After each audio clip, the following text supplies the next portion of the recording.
Education कम्युनिटीमध्ये स्वागत करते. तर बघा आपण इंडायसेस अँड क्यूब रूट या चॅप्टरला सुरुवात केलेली होती. आज आपण इंडायसेस बघितले हो की नाही. लास्ट लेक्चर मध्ये आपण जे 2-3 लेक्चर झालेत अगोदर त्यामध्ये इंडायसेस म्हणजे काय, इंडायसेस जे असतात त्याचे टाइप्स म्हणजे रॅशनल नंबर मध्ये काही इंडायसेस असतात की नाही, मग त्याचा मीनिंग काय आपण हे समजून घेतलेलं आहे. ठीक आहे. तर आज आपल्याला क्यूब रूट बघायचं. अर्धा चॅप्टर झालाय आपला इंडायसेस होतं, त्यामध्ये सगळे इंडायसेस बघितले आपण. आज आपल्याला क्यूब अँड क्यूब रूट शिकायचं आहे.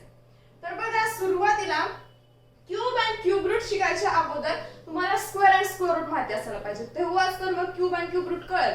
आता स्क्वेअर आणि स्क्वेअर रूट तुम्ही लास्ट इयरला शिकलेले हो की नाही. आपण त्यावरती परत एक वेळेस रिव्हिजन देऊयात. बघा आता स्क्वेअर अँड स्क्वेअर रूट. आता एखाद्या नंबरचा जर आपल्याला स्क्वेअर फाइंड करायचं असेल तर आपण काय करतो, हे सगळं तुमचं झालेलं आहे, तुम्हाला माहितीच आहे. माहिती नसेल तरी आपण एक वेळेस परत रिव्हिजन देऊ, त्यावरती परत समजून घेऊ.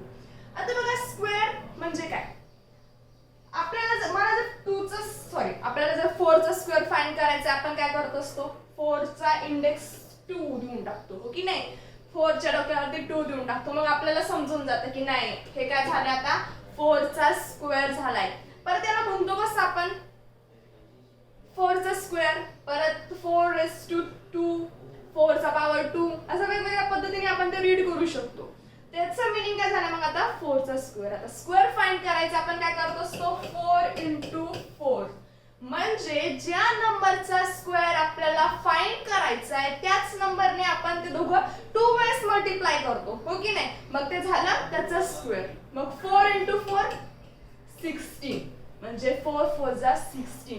आता डायरेक्ट आपण लिहितो 4 चा स्क्वेअर 16, हा झाला मग स्क्वेअर. आता स्क्वेअर रूट फाइंड करायचं असेल तर काय करतो आपण, √16 हाच घेऊ. आता √16 16 चा स्क्वेअर रूट फाइंड करायचा असेल तर आपण त्याला या रेडियल सिम्बॉल मध्ये लिहत असतो. म्हणजे याचा मीनिंग काय झालाय, आपल्याला 16 चा स्क्वेअर रूट फाइंड करायचं, स्क्वेअर नाही स्क्वेअर रूट. आणि स्क्वेअर जर म्हणाले असते तर मग हे असं आलं असतं हो की नाही, 16 चा स्क्वेअर. आणि याचं मीनिंग काय झालं मग, 16 चा स्क्वेअर रूट. आता हा जो सिम्बॉल आहे याने आपण समजून घेतो की नाही आपल्याला रूट फाइंड करायचे, स्क्वेअर रूट. आता बघा अगोदरच इंडायसेस आपण बघितले, त्यामध्ये परत आपण हे शिकलो, जर इंडायसेस 1/n च्या फॉर्म मध्ये असेल तर त्याचा मीनिंग काय. आणि आपण हे सुद्धा लिहिलंय, ह्या सिम्बॉलचा यूज केलाय का आपण अगोदर, नाही, कारण की आपण इंडायसेस शिकवत होतो म्हणून जे पॉवर असणारे नंबर्सची ती आपण इंडायसेस मध्येच लिहिलेली आहे. मग आता हा 16 आहे, 16 चा स्क्वेअर रूट जर आपल्याला फाइंड करायचे तर आपण त्याला इंडायसेस मध्ये कसं लिहितो, 1/2. त्याच्या डोक्यावरती काय लिहून टाकतो, 1/2. याचा मीनिंग काय झाला मग, स्क्वेअर रूट ऑफ 16. ठीक आहे, आपले बघून झाले. तर अशाच प्रकारे हे झालं मग स्क्वेअर अँड स्क्वेअर रूट. याचा मीनिंग आणि याचा मीनिंग सेम आहे. हा सुद्धा स्क्वेअर रूट ऑफ 16 आहे आणि हा सुद्धा स्क्वेअर रूट ऑफ 16 आहे. इंडायसेस मध्ये लिहिताना आपण त्याला 1/n च्या एक रॅशनल फॉर्म मध्ये तो इंडेक्स लिहून टाकतो आणि त्याचा मीनिंग काय असतो, स्क्वेअर रूट. ठीक आहे. जर 1/3 असेल तर ते काय झालं, क्यूब रूट. 1/4 असेल तर 4th रूट. ठीक आहे. अशा प्रकारे हे झाले मग स्क्वेअर अँड स्क्वेअर रूट. तर आज आपल्याला काय शिकायचंय मग, क्यूब अँड क्यूब रूट. अगोदर अजून एक बघा, आता स्क्वेअर अँड स्क्वेअर रूट मध्ये जेव्हा आपण 2 नंबरचा स्क्वेअर फाइंड करतो तो ऑलवेज पॉझिटिव्ह असतो. ठीक आहे. पॉझिटिव्ह नंबरचा स्क्वेअर तर पॉझिटिव्ह असणारच आहे, पण स्क्वेअर मध्ये 2 निगेटिव्ह नंबरचा स्क्वेअर सुद्धा काय असतो, पॉझिटिव्ह असतो. बघा आता -2 चा स्क्वेअर फाइंड करायचा आपल्याला. स्क्वेअर फाइंड करताना आपण काय करत असतो, इटसेल्फ तोच नंबर 2 वेळेस मल्टिप्लाय करतो, आपल्याला स्क्वेअर भेटून जाईल. मग -2 × -2 काय दोघांचं प्रोडक्ट, 2 × 2 = 4 आणि मायनस इंटू मायनस काय होऊन जाईल, मायनस मायनस प्लस होतात ना, मग हे झाले प्लस. मग काय सांगता येईल यावरून आपल्याला की जो स्क्वेअर असतो निगेटिव्ह नंबरचा तो कसा असतो, ऑलवेज पॉझिटिव्ह असतो. पॉझिटिव्ह नंबरचा स्क्वेअर तर पॉझिटिव्ह असणारच आहे, पण स्क्वेअर्स मध्ये 2 निगेटिव्ह नंबरचा स्क्वेअर सुद्धा काय असणार आहेत, मग पॉझिटिव्ह असणार आहे. आता बघा क्यूब अँड क्यूब रूट. आज आपल्याला क्यूब अँड क्यूब रूट शिकायचंय. Same square and square root सारखंच आहे. आता क्यूब रूट म्हणजे काय, क्यूब बघा, if a number is written 3 times and multiplied then the product is called the cube of numbers. ज्या नंबरचा आपल्याला क्यूब फाइंड करायचा आहे, सपोज आपल्याला 2 चा क्यूब फाइंड करायचा आहे, तो लिहिणार कसा आपण, या 2⁻3. याचे वेगवेगळे मीनिंग आहे, आपण याला वेगवेगळ्या पद्धतीने रीड करू शकतो. आता 2⁻3 सुद्धा म्हणू शकतो, नाहीतर 2 चा पॉवर 3 सुद्धा म्हणू शकतो. आणि काय झालं मग हे 2 क्यूब. आता जर क्यूब फाइंड करायचे तर त्याची डेफिनेशन काय सांगते, क्यूब कसा फाइंड करतो आपण नंबरचा, तो जो नंबर आहे त्या नंबरचा क्यूब फाइंड करायचा आहे, तोच आपण मल्टिप्लाय करतो 3 टाइम्स, मग तो झाला त्याचा क्यूब. आता 2 चा क्यूब म्हटल्यानंतर त्याचं किती वेळेस मल्टिप्लिकेशन करणार आहोत आपण 2 चं 3 टाइम्स. मग 2 × 2 × 2 इज इक्वल्स टू किती, 2 × 2 = 4 and 4 × 2 = 8. म्हणजे झालं 8. डायरेक्ट आपण लिहितो 2 चा क्यूब 8. पण तो येतो कसा, 2⁻3 म्हटल्यावरती काय, 2 चा किती वेळेस, किती टाइम्स झाले, 2 3 टाइम्स झाले. म्हणजे 2 चं 3 वेळेस मल्टिप्लिकेशन केल्यानंतर आपल्याला त्याचा क्यूब मिळत असतो. अशा प्रकारे आपण क्यूब फाइंड करतो. ठीक आहे.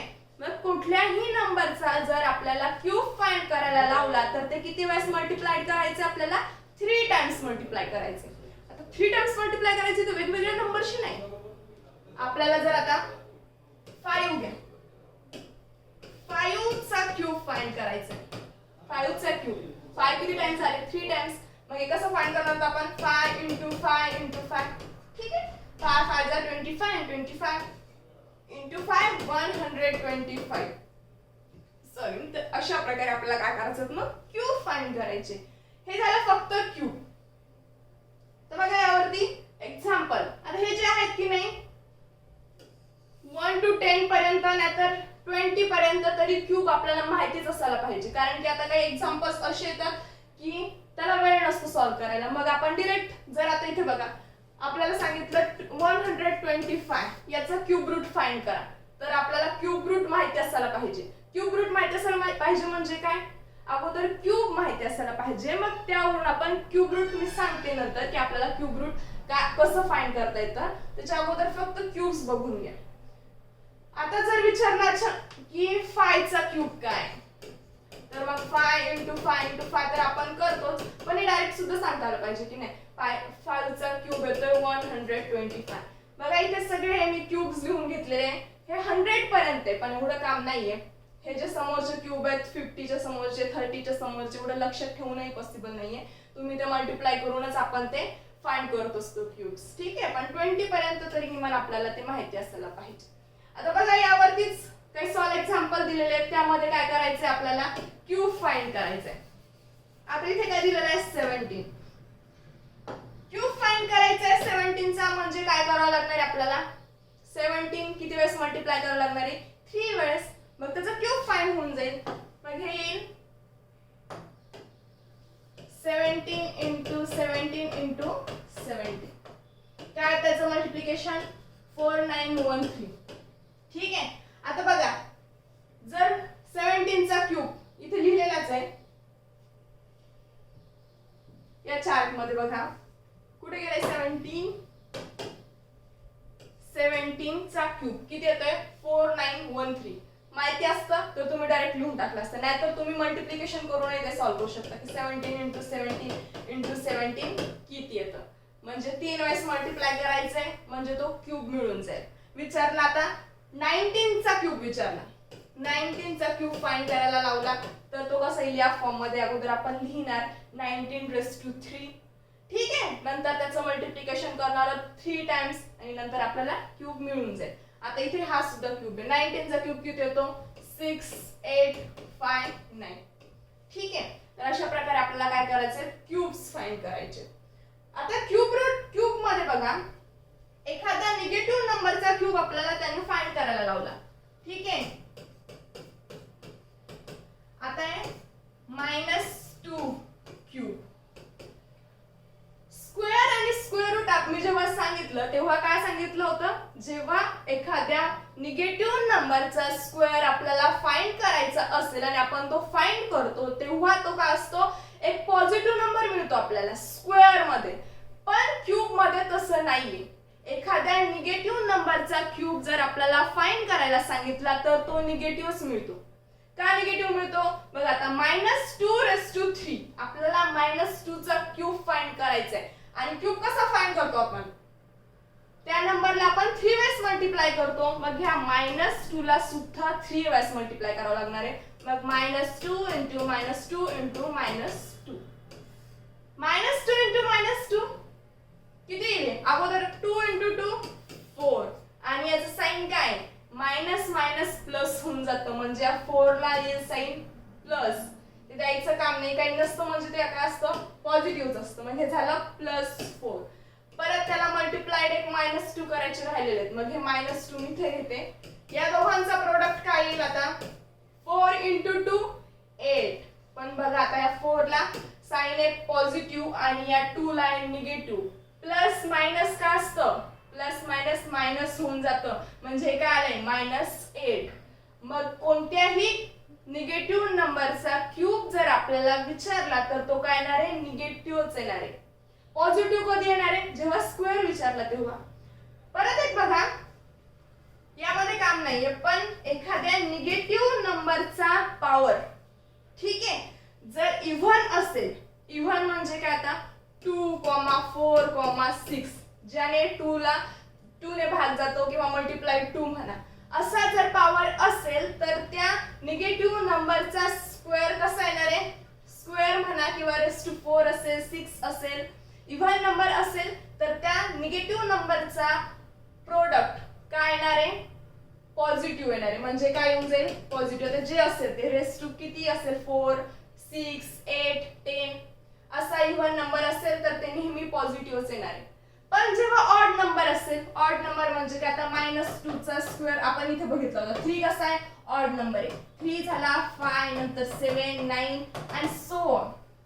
जेव्हा ऑड नंबर असेल एखाद्या निगेटिव्ह नंबरचा पॉवर इंडेक्स, तेव्हा काय असणार आहे? तो निगेटिव्हच येणार आहे त्याचा आन्सर. त्याचा प्रोडक्ट काय असतो? मग मायनस. तर लक्षात ठेवायचंय काय? जेव्हा आपण क्यूब फाइंड करणार आहोत, क्यूब मध्ये जर एखादा निगेटिव्ह नंबर आला तर त्याचा जो क्यूब असणार आहे तो कसा असणार आहे? निगेटिव्ह असणार आहे. परत एक ऍडिशनल काय सांगता येईल की यामध्ये तर यूज नाहीये पण समोर जेव्हा एखाद्या निगेटिव्ह नंबरचा निगेटिव्ह नंबरचा इंडेक्स म्हणा, पॉवर म्हणा, जर एखादा इव्हन नंबर असेल तर जो प्रोडक्ट त्यांचा येणार आहे तो काय असणार आहे? पॉझिटिव्ह असणार आहे. आणि जर एखाद्या निगेटिव्ह नंबरचा इंडेक्स काय असेल? ऑड नंबर असेल. ऑड म्हणजे काय? 3, 5, 7, 9 अँड सो ऑन. जर असा ऑड नंबर असेल तर काय? तो जो प्रोडक्ट येणार आहे त्या नंबरचा तो कसा असणार आहे? निगेटिव्ह असणार आहे. इथेच बघा ना, आता 3 घेतला आपण. 3 कसा आहे? एक ऑड नंबर होता, हो की नाही? आणि ऑड नंबर असल्यामुळे आपण एखाद्या निगेटिव्ह नंबरचा क्यूब फाइंड केल्यावरती आपल्याला तो निगेटिव्ह मिळालेला आहे. इथे बघा -2 चा क्यूब -8 मिळाला.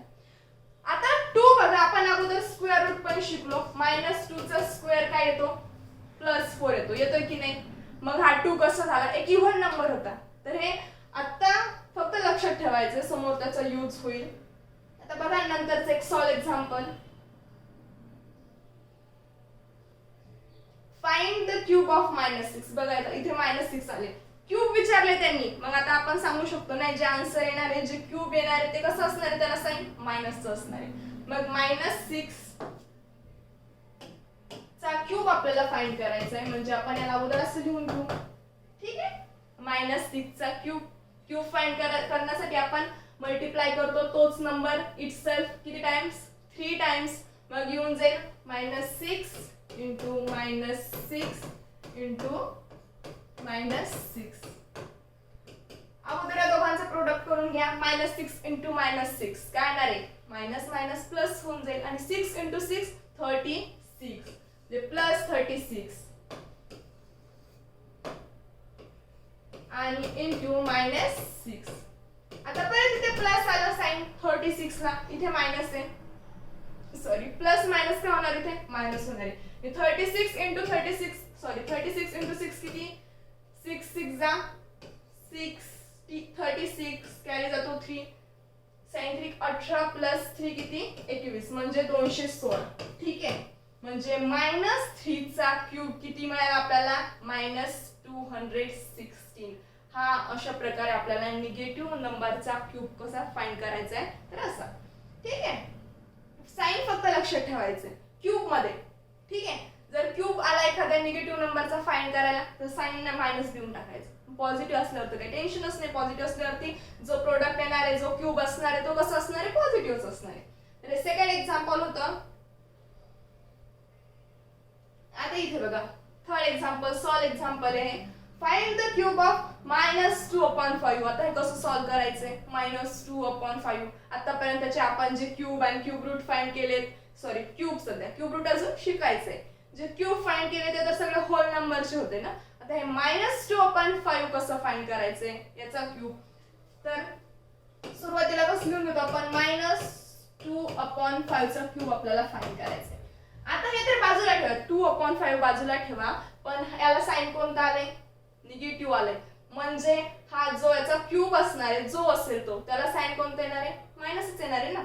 मग आता बघा स्टेप बाय स्टेप, जर आपण सुरुवातीला कसं करतो, कुठल्याही नंबरचे क्यूब फाइंड करायचे असेल 3 टाइम्स मल्टिप्लाय करतो. मग याला सुद्धा 3 टाइम्स मल्टिप्लाय करून घेऊ.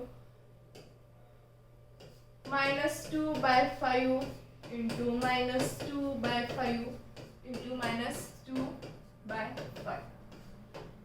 तर बघा वरचा जो न्यूमरेटर आहे तो मल्टिप्लाइड होऊन जाईल आणि खालचा जो डिनॉमिनेटर आहे तो ते 3 मल्टिप्लाइड होऊन जाईल.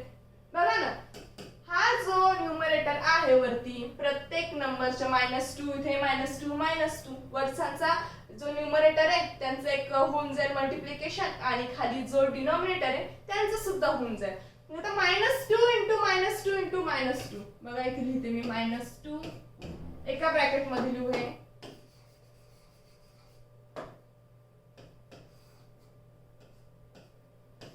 -2 into -2 into -2 आणि खाली डिनॉमिनेटर मध्ये काय आहे 5.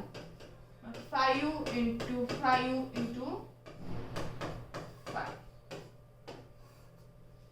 काय होईल यांचा प्रोडक्ट, -2 into -2 into -2 किती येतात, -8. तसं आपण डायरेक्टली लिहू शकतो की 2 चा क्यूब, आणि आपल्याला माहिती आहे 2 चा क्यूब काय असतो, -2 चा क्यूब काय असतो, -8 असतो. मग इथे -8 आणि खाली काय 5 into 5 into 5. हे तर पॉझिटिव्हच आहे. जे आन्सर जे येणार यांचा प्रोडक्ट तो काय असणार आहे, पॉझिटिव्हच असणार आहे. मग 5 into 5 25 आणि 25 into 5 125 म्हणजे इथे 125. म्हणजे याचा क्यूब काय झाला, मग -2/5 चा क्यूब काय मिळाला आपल्याला, -8/125. हा काय झाला याचा क्यूब झाला. ठीक आहे, तर हे होते आपले सॉल्व एक्झाम्पल. आता बघा इथे तुम्हाला नंतर काय दिलेलं आहे, यूज युअर ब्रेन. त्यांनी तेच सांगितलेले आहे 17 is a positive number, the cube of 17 which is 4913 is also positive. नंतर क्यूब ऑफ -6 इज -216. जसं की मी सांगितले तुम्हाला काय असणार आहे, पॉझिटिव्ह नंबरचा क्यूब ऑलवेज पॉझिटिव्ह आणि निगेटिव्ह नंबरचा क्यूब असणार आहे निगेटिव्ह. हे फक्त क्यूब मध्येच आहे, स्क्वेअर आणि स्क्वेअर रूट मध्ये नाही. स्क्वेअर मध्ये इंडेक्स असतो 2, तो झाला इव्हन नंबर. आणि सांगितले मी हे इव्हन नंबरचा जो स्क्वेअर असणार आहे, इव्हन नंबर जो इंडेक्स आहे त्या नंबरचा जो प्रोडक्ट येणार आहे मग तो कसा येणार आहे, पॉझिटिव्हच येणार आहे इव्हन नंबरचा. आणि ऑड नंबर म्हटले की त्यांचं प्रोडक्ट काय येणार आहे, मग निगेटिव्ह येणार आहे. आता बघा ते झालं सगळं क्यूब्स. समजले क्यूब कसे फाइंड करायचे. आता बघा नंतर आपल्याला क्यूब रूट बघायचे. क्यूब रूट कसे फाइंड करायचे, to find the cube root. आता स्क्वेअर रूट कसं फाइंड करत होतो आपण, स्क्वेअर रूट तर इझी होते. आपल्याला 4 चा स्क्वेअर रूट फाइंड करायचं होतं, आपण हा सिम्बॉल यूज करायचो, हो की नाही. आता स्क्वेअर रूट फाइंड करायचं होतं, त्याला आपण अजून कसं लिहू शकतो, 4⁻² असं सुद्धा लिहू शकतो इंडेक्स मध्ये. आता याचा स्क्वेअर रूट म्हणते मी, ते स्क्वेअर रूट फाइंड करायचं तर आपण डायरेक्ट सांगू शकतो नाही 4 चा स्क्वेअर रूट काय येतो, 2 येतो. तर यामध्ये सुद्धा आणि क्यूब रूट मध्ये सुद्धा जर काही मोठे मोठे नंबर्स आलेत आणि आपल्याला त्याचं इथे बघा आता सुरुवातीला क्यूब फाइंड करायचा आहे, तर मग तो कसा फाइंड करायचा आहे. मग बघा आपल्याला हे जे क्यूब रूट आहेत की नाही तो फॅक्टरायझेशन मेथडने जे फॅक्टर येणार आहेत त्याचा यूज करून आपल्याला क्यूब रूट फाइंड करता येतात. ठीक आहे, सुरुवातीला बघा आता 216 घेऊ आपण.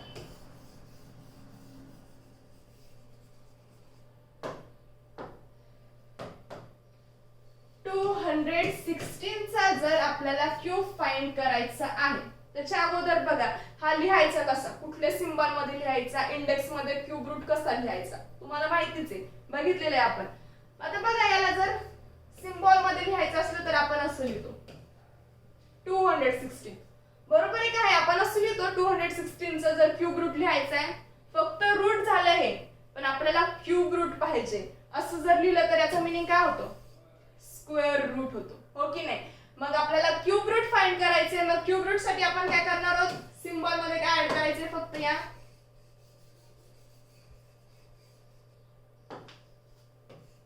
हे झालं रूट 216 आणि आपल्याला क्यूब रूट फाइंड करायचं म्हणजे इथे काय येईल, फक्त 3 लिहून टाकायचं. मग हे काय झालं, क्यूब रूट ऑफ 216. ठीक आहे, अशा प्रकारे आपण लिहितो. अजून कसं लिहित असतो, इंडेक्स मध्ये कसं लिहितो याला 216 क्यूब रूट म्हणालो. इंडेक्स मध्ये ते कसं येईल 1/3 झालंय क्यूब रूट ऑफ 216. तर अशा प्रकारे आपण ते लिहितो.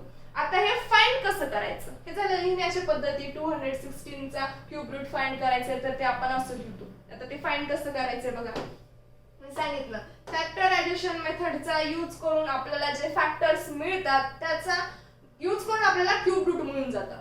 ठीक आहे, मग आता 216 आहे, तुम्हाला प्राइम फॅक्टरायझेशन माहिती असेल. आता हा 216 आहे, याचे फॅक्टर पाडायचे. अशा प्रकारे आपण ते फॅक्टर पाडतो, तुम्हाला अगोदर झालेले. ठीक आहे, फॅक्टरायझेशन कशी पाडायचे, फॅक्टरायझेशन मेथड कशी यूज करायची हे सगळं झालेलं आहे. परत बघा त्याचाच यूज करायचं. मग इथे आता 216 चे आपण फॅक्टर्स पाडू. सुरुवातीला त्याचे फॅक्टर पाडायचे, मग काय करायचं असतो, भागाकार करायचा असतो अशा फॉर्म मध्ये. आता याला भाग कशाने जातो, सुरुवातीला बघा याच्या युनिट प्लेसला काय 6 आहे, म्हणजे 6 आहे हा एक इव्हन नंबर झालाय आणि सुरुवातीला आपण त्याला 2 ने भाग देऊ शकतो. मग देऊ शकतो की नाही.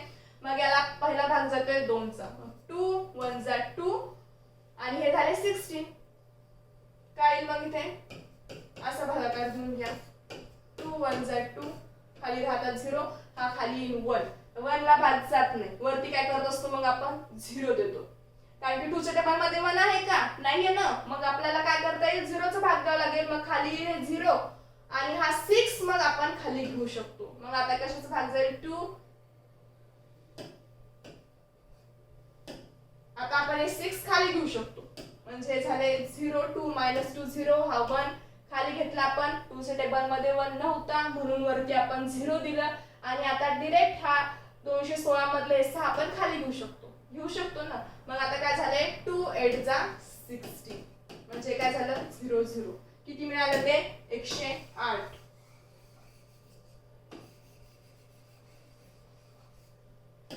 म्हणजे इथे 108.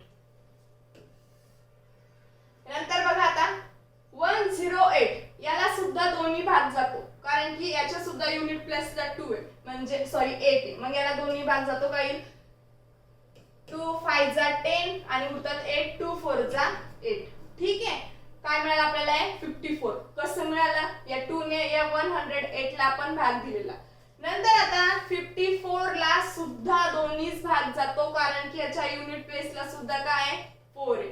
म्हणजे याला काय भाग जाईल मग 2 2 जा 4, 5 मधून 4 गेले उरते खाली. बघा इकडेच करू आपण 54 आणि हे 2 2 2 जा 4, 5 - 4 1, हे 4 येतील खाली आणि 2 7 जा 14, खाली उरला 0 0, म्हणजे 27 मिळाले आपल्याला इथे. आता इथे 2 चा भाग जातो का याला, नाही जात, कारण की याच्या युनिट प्लेसला काय 7 आहे, एक ऑड नंबर आलाय. मग आता याला भाग कसा द्यायचा आहे बघा.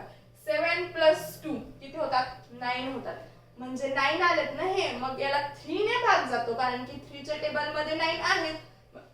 सॉरी, मग इथे 3 चा भाग आपण याला देऊ. इथे काय मग 3 9 जा 27 येतात, हो की नाही. 9 3 27, मग इथे येईल 9. 9 आल्यानंतर परत याला कशाने भाग जातो 3 ने भाग जातो. मग इथे 3 3 जा 9.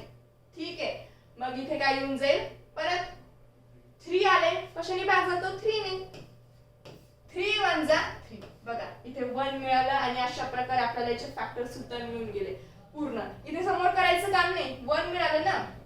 आता बघा मग काय मिळाले आपल्याला फॅक्टर, 2 2 2 आणि 3 3 3. हे काय मिळाले आपल्याला जे फॅक्टर्स मिळाले. आपल्याला फाइंड करायचं होतं क्यूब रूट ऑफ 216. याला कसं लिहिता येईल आता बघा, हे फॅक्टर इथे लिहू. आपल्याला फाइंड करायचे क्यूब रूट ऑफ 216 आपल्याला फाइंड करायचे. आपल्याला याचे फॅक्टर काय मिळाले, 216 चे हे मिळाले. हे फॅक्टर आपल्याला 216 चे मिळाले, क्यूब रूट चे नाही. 216 च्या क्यूब चे फॅक्टर हे मिळालेले नाहीये, फक्त 216 चे मिळाले. मग याला हा सिंबल येणार नाही इथे, फक्त 216 इज इक्वल्स टू हे सगळे फॅक्टर आपल्याला लिहावे लागतील. 216 is equals to 2 into 2 into 2. नंतर मग आपल्याला 3 इंटू 3 इंटू 3, 3 इंटू 3 इंटू 3. काय दिसतं यामध्ये, 2 इंटू 2 इंटू 2 आणि नंतर काय मिळालं आपल्याला, हे 3 इंटू 3 इंटू 3. 2 सुद्धा 3 टाइम्स मिळाले आणि 3 सुद्धा 3 टाइम्स मिळाले. म्हणजे आपण याला कसं लिहू शकतो, 2 चा क्यूब याला लिहू शकतो ना आपण, 2 चा क्यूब. कारण की किती आहे, 2 हे 3 टाइम्स आहे, म्हणजे आपण याला 2 चा क्यूब लिहू शकतो. दोघांचा मीनिंग सेम आहे, कारण की जर 2 क्यूब म्हटल्यानंतर आपण काय 2 ला सुद्धा 3 टाइम्स मल्टिप्लाय करतो, म्हणून याला आपण असं लिहून घेतलं. आता इंटू 3 इंटू 3 इंटू 3 याला सुद्धा कसं लिहू शकतो आपण, 3 चा क्यूब. आता या दोघांना आपण एकत्र सुद्धा लिहू शकतो इंडायसेसचा लॉ यूज करून. बघा इंडायसेसचे लॉ इथे सुद्धा यूज होतात. काय करायचं मग आपल्याला, कुठला लॉ यूज होईल इथे, बघा a raised to m into b raised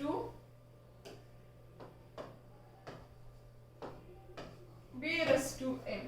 याला आपण कसं लिहू शकतो, दोघांचा काय इंडेक्स सेम आहे, मग एका ब्रॅकेट मध्ये a इंटू b चा क्यूब असं, सॉरी रेस टू m इथे आहे असं लिहू शकतो.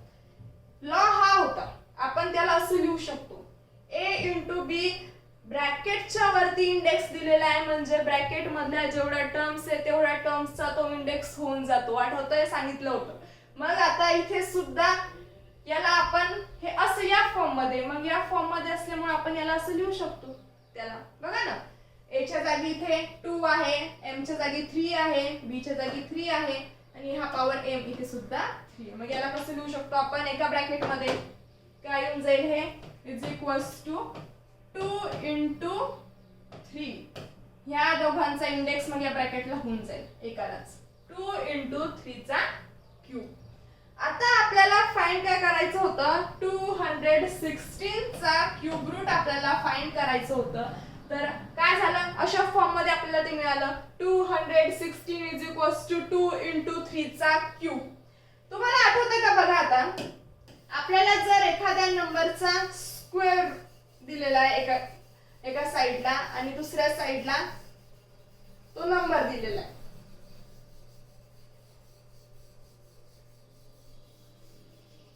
बघा स्क्वेअर आणि स्क्वेअर रूट मध्ये आपण काय करायचो, 4 दिलेला आहे इज इक्वल्स टू दिलेला आहे 2 चा स्क्वेअर.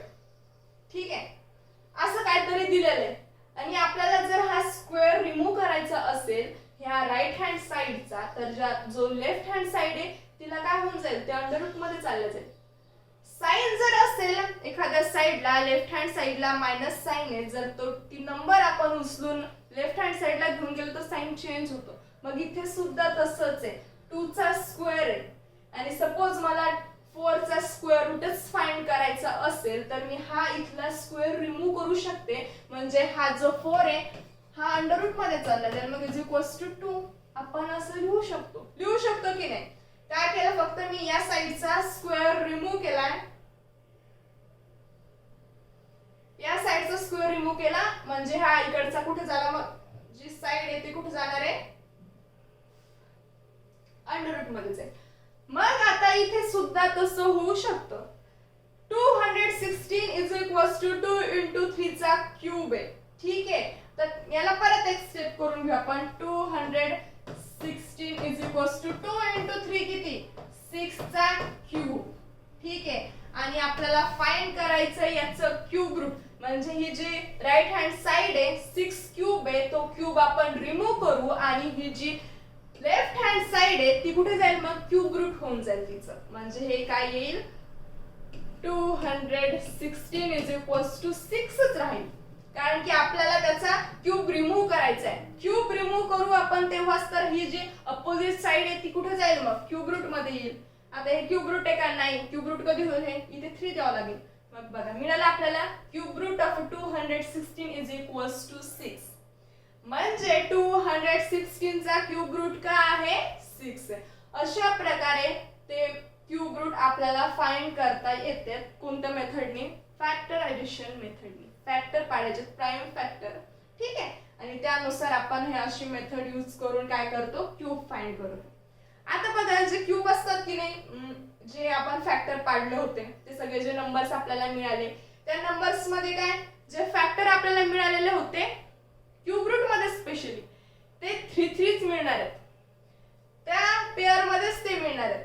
मग आता पेअर 2 3 किती पण असू शकतात, पण त्या पेअर मध्येच असणार ते 3 चा पेअर जेव्हा आपल्याला क्यूब रूट फाइंड करायचं असेल. कारण की बघा ना, जर ते 3 चे जे पेअर आहेत एक पेअर मध्ये 3 नंबर्स क्यूब रूट मध्ये आणि आपण त्याला एका टर्म मध्ये लिहू शकतो. मग 2 चा क्यूब 3 ची पेअर मिळेल तुम्हाला एक, म्हणजे 3 टाइम्स मिळाला तर आपण त्याला 3 क्यूब लिहू शकतो. ठीक आहे, तर अशा प्रकारे काय करायचंय मग आपल्याला अशी पेअर दिसली की त्याला एकत्र लिहायचंय असं लिहू शकतो आपण त्याला. मग परत सेम इंडेक्स येतो त्यांचा, तो आपल्याला रिमूव्ह करायचा. जो बेस आहे त्यांचा प्रोडक्ट करायचा आणि नंतर तो जो इंडेक्स आहे रिमूव्ह करून अपोजिट साइडला जो नंबर असणार आहे तो क्यूब रूट मध्ये लिहून टाकायचा. ठीक आहे, अवघड वाटतंय सगळं काही मी सांगताना, पण खूप सोपं आहे बघा. तर अशा प्रकारे काय करायचं आपल्याला क्यूब रूट फाइंड करता येतात. पहिलंच एक्झाम्पल होतं, कॉम्प्लिकेटेड वाटत असेल पण नाही, सोपे असतात बघा सगळे. परत एक एक्झाम्पल घेऊ आपण. आता क्यूब रूट ऑफ मीनिंग काय याचा रीड कसं करणार आहोत आपण याला अंडर रूट म्हणणार आहोत का नाही. इथे 3 आहे म्हणजे काय झालं क्यूब रूट ऑफ. बघा ना, क्यूब हे झालं रूट ऑफ 0.125. आता 125 चा तुम्हाला क्यूब रूट माहित असेल, डायरेक्ट 5 आहे ना. मग आता 0.125 चा काय, तसं तुम्ही डायरेक्ट सांगू शकता की नाही 0.5 येणार याचं क्यूब रूट. ठीक आहे, पण ते कसं आता बघा 0.125 याचे सुद्धा फॅक्टरायझेशन मेथडने आपल्याला काय करता येतात क्यूब फाइंड करतात. क्यूब रूट याचा फाइंड करता येईल. तर 0.125 म्हणजे काय 125 अपॉन 10 1 2 3 1 2 3 हे म्हणजे हे झालं ना. ते डेसिमल जर आपल्याला रिमूव्ह करायचा असेल तर डेसिमलच्या समोर जेवढे नंबर असेल तेवढे आपण 1 च्या समोर 0 देऊन टाकत असतो आणि ते अपॉन मध्ये घेत असतो. याचा मीनिंग आणि याचा मीनिंग सेम आहे.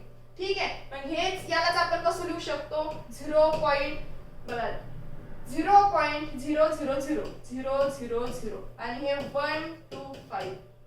ठीक आहे, सॉरी हे कसं येईल मग 125 अपॉन 1000 याला आपण असं लिहू शकतो. याचे फॅक्टर आपल्याला काय करायचं याच्यामध्ये क्यूब रूट फाइंड करायचं आहे. ठीक आहे, मग याचा क्यूब रूट फाइंड करताना इथे सुद्धा फॅक्टरायझेशन मेथड यूज होईल. याचे सुद्धा फॅक्टर आपल्याला पाडता येईल. आता हे 0.125 याला आपण असं लिहू शकतो. मी म्हणाले 125 अपॉन 1000.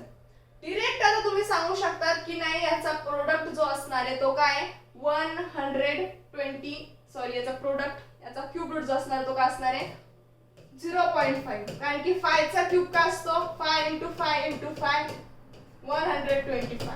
मग 0. आपल्याला 125 पाहिजे म्हणजे याचा 0.0 * 0.5 * 0.5 जर आपण घेतलं तर याचा काय तो प्रोडक्ट 0.125. ठीक आहे, 0 हा, आणि पॉईंटच्या नंतर फक्त 5 होते त्याचं मल्टिप्लिकेशन. अशा प्रकारे आपण ते प्रोडक्ट करतो. ज्याचा क्यूब काय येणार आहे, क्यूब रूट काय येणार आहे 0.5. ठीक आहे, तर आज आपण इथेच थांबूया. समोरचे जे एक्सरसाइज आपले आहे प्रॅक्टिस सेट तो आपण नेक्स्ट लेक्चर मध्ये सॉल्व्ह करून घेऊया. तर आज फक्त एवढंच लक्षामध्ये ठेवायचंय. तर बघा, आज आपण जेवढं बघितलंय, ठीक आहे, आज आपण इथेच थांबूया. आज आपण क्यूब अँड क्यूब रूट शिकलो. यावरतीच एक प्रॅक्टिस सेट दिलेला आहे, आपण तो नंतरच्या लेक्चर मध्ये सॉल्व्ह करूया. ठीक आहे, आज जेवढं सांगितलं तेवढं एक वेळेस रिव्हिजन करायचंय, आणि जो प्रॅक्टिस सेट आहे तो फक्त त्याच्याशीच रिलेटेड आहे. म्हणजे क्यूब, त्यामध्ये सुद्धा आपल्याला क्यूब अँड क्यूब रूट त्याचेच एक्झाम्पल दिलेले आहेत. क्यूब फाइंड करायचे किंवा मग क्यूब रूट्स फाइंड करायचे. ठीक आहे, तर मग आज आपण इथेच थांबूया. राहिलेला पाठ आपण नेक्स्ट लेक्चर मध्ये घेऊन टाकूया. ठीक आहे, थँक्यू.